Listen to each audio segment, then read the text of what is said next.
জ্বালানি আর সারের চড়া দামের এই বাজারে সাধারণ মানুষের জন্য কিছুটা স্বস্তি নিয়ে এলো বিশ্ব ব্যাংকের জরুরি সহায়তা। বাংলাদেশকে প্রায় $110 কোটি অর্থাৎ 13,200 কোটি টাকার জরুরি সহায়তা দেওয়া হচ্ছে।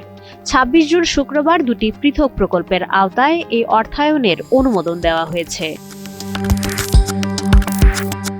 এই সহায়তার বড় অংশ বরাদ্দ হয়েছে কৃষি খাতে। দেশের ধান উৎপাদনের প্রায় 90% আসে আমন ও বোরো মৌসুমে, আর এর জন্য প্রয়োজনীয় সার পুরোপুরি আমদানি নির্ভর। বিশ্বব্যাংকের অর্থায়নের ফলে 6 লাখ টন সার আসবে, যা 14 লাখ হেক্টর জমিতে ধান উৎপাদন সচল রাখবে।